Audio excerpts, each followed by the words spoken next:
Muhammad Kece mengatakan bahwa antara yang mengutus dengan yang diutus itu tidak sepaham, berbeda paham. Yang diutus yang dimaksud adalah Nabi Muhammad, yang mengutus yang dimaksud adalah Allah Subhanahu wa taala. Assalamualaikum warahmatullahi wabarakatuh. Teman-teman semuanya, bertemu lagi dengan saya di Tadarus Channel. Apa kabar? Semoga kita semua selalu diberikan kesehatan, keberkahan oleh Allah Subhanahu wa taala. Teman-teman sekalian, di video kali ini izinkan saya untuk memberi sedikit tanggapan ya terhadap video atau konten YouTube yang lagi banyak dibicarakan dari akun YouTube bernama Muhammad Kece, yang isinya atau kontennya ditanggapi oleh pengurus MUI bahwa isi atau sebagian dari isi konten Muhammad Kece itu dianggap menistakan agama Islam. Nah, saya ingin mengatakan bahwa dalam konteks masyarakat Indonesia yang plural, yang menjunjung Bhinneka Tunggal Ika, memang siogianya ya kita harus saling menghargai, ya, saling toleransi antar satu pemeluk agama dengan agama yang lain, antar satu budaya dengan budaya yang lain, antar satu suku dengan suku yang lain. Nah, salah satu cara untuk bertoleransi itu adalah kalau konteksnya agama adalah misalnya dengan dialog antar iman kalau mau bekerja sama.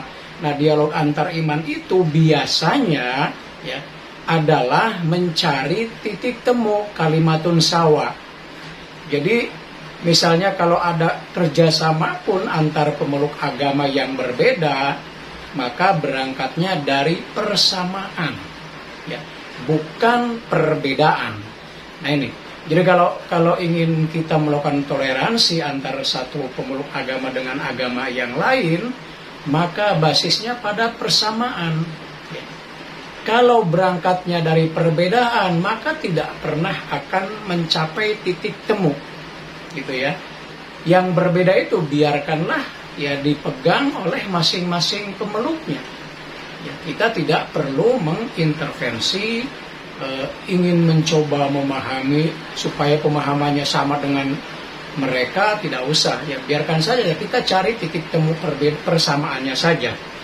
Nah, dalam konteks video YouTube dari Muhammad Kece ini yang saya tangkap ya, kadang-kadang Muhammad Kece ini mengungkapkan hal-hal yang berangkat dari perbedaan, bukan dari persamaan. Nah, ini yang pada akhirnya kemudian memunculkan tanggapan keras dari MUI atau pengurus MUI. Nah, memang di antara beberapa konten YouTube ya tentu ada yang benarnya juga ya. Misalnya tentang iblis ya sebagai yang maha sombong lah, katakanlah. Kesombongan itu adalah iblis. Jadi siapapun yang memiliki watak sombong maka dia adalah iblis. Saya kira itu benar dan itu diyakini oleh semua agama. Nah, ini persamaan oke. Tapi selanjutnya ya ini yang menurut saya seharusnya tidak perlu diungkapkan di YouTube. Nah, dalam konteks ini saya ingin menanggapi bagian yang itu ya. Misalnya Muhammad Kece mengatakan bahwa antara yang mengutus dengan yang diutus itu tidak sepaham, berbeda paham. Yang diutus yang dimaksud adalah Nabi Muhammad, yang mengutus yang dimaksud adalah Allah Subhanahu wa taala. Jadi kata Muhammad Kece itu antara Allah dengan Nabi Muhammad itu tidak sepaham, alias beda paham. Apa yang dicontohkan oleh Muhammad Kece yaitu bahwa Allah Subhanahu wa taala memerintahkan untuk saling menyayangi ya antar sesama manusia, sementara yang diutusnya yaitu Nabi Muhammad memerintahkan untuk membunuh. Nah, Ini yang ingin saya tanggapi. Tentu saja apa yang diungkapkan oleh Muhammad Kece itu tidak benar atau tidak tepat. Ya. Mungkin karena keterbatasan pemahaman atau ya memahaminya tidak secara mendalam. Ya.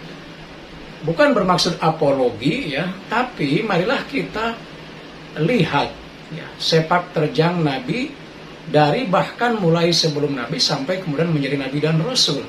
Ya. Contoh betapa Nabi itu sangat penyayang, penyabar, mengasihi manusia adalah pada saat awal-awal ya Nabi hijrah ke Taif. Ya. Apa yang diterima atau perlakuan apa yang diterima oleh Nabi? Nabi dilempari kotoran, dilempari batu dan lain sebagainya sehingga badannya berdarah-darah. Ya. Lalu malaikat pun menawarkan diri ya kepada Nabi. Apakah mereka mau saya siksa, mau saya hancurkan dan seterusnya? Apa yang jawaban yang dikeluarkan oleh Nabi? Jangan. Mereka belum paham. Ya.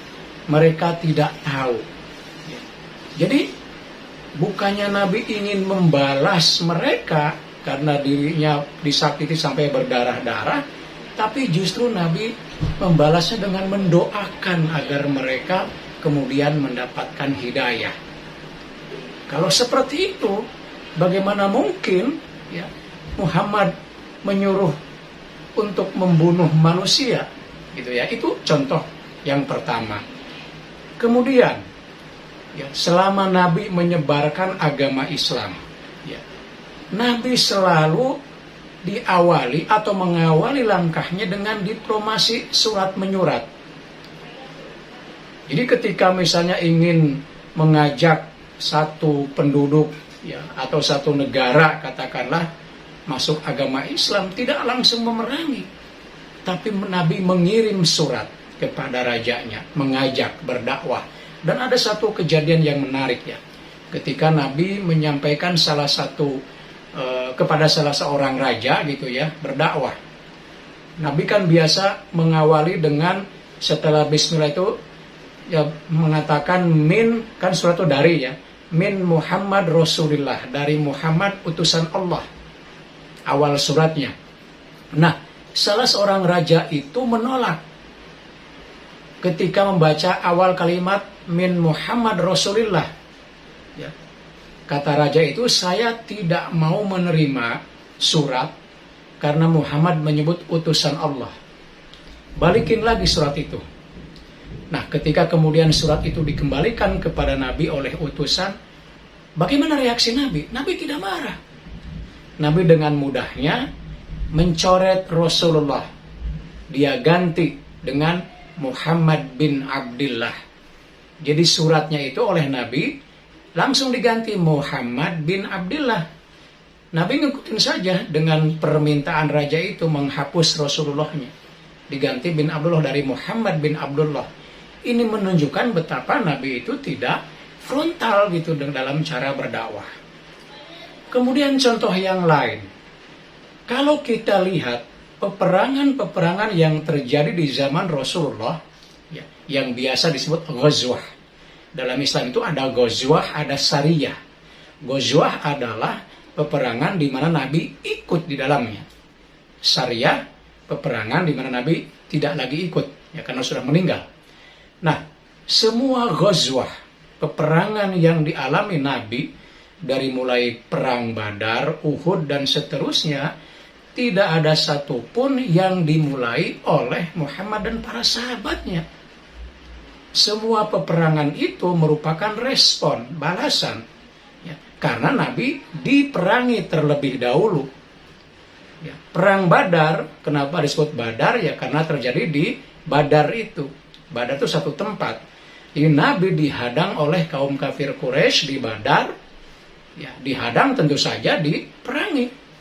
Maka Nabi tidak punya pilihan ya lain kecuali untuk melawan kan, karena orang kalau diserang tentu saja satu-satunya cara adalah mempertahankan diri dengan balik menyerang.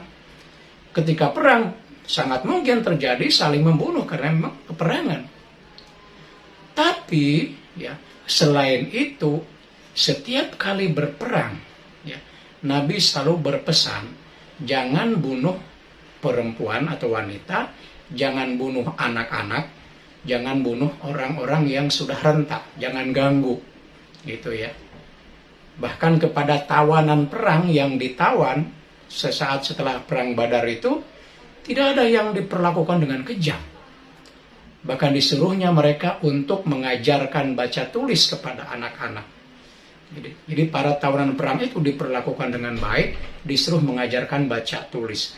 Dan masih banyak lagi contoh-contoh ya betapa Nabi itu sangat menunjukkan kemanusiaan yang sangat tinggi.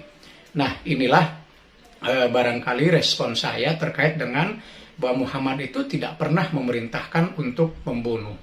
Jadi kalaupun ada satu peristiwa, ya, itu pasti ada konteksnya. Ya, pembunuhan itu terjadi karena ada konteks, tidak langsung begitu saja, gitu ya. Nah, tentu ada hal-hal yang lain, ya, tapi dalam kesempatan ini saya hanya mengomentari bagian itu saja, ya. Nah, mudah-mudahan ini menjadi pembelajaran bagi kita, ya, sesuai dengan nama channel ini Tadarus, ya, kita belajar. Ya, marilah kita saling menghargai satu dengan yang lain. Ya, kalau bisa ya, sebagai pemeluk agama, ya, lebih baik kita mendalami agama kita masing-masing, ya. Tidak perlu mendalami agama yang lain, apalagi kalau tujuannya untuk mencari kekurangan-kekurangan. Kalau untuk mencari persamaan-persamaan seperti saya bilang di awal, oke, itu akan terjadi dialog antara iman, ya. Jadi kepada teman-teman, ya, apa yang disampaikan oleh Muhammad Kecil itu ya kita tanggapi dengan kepala dingin, gitu ya. Baiklah, mudah-mudahan ada manfaatnya. Sampai bertemu kembali di video berikutnya. Assalamualaikum warahmatullahi wabarakatuh.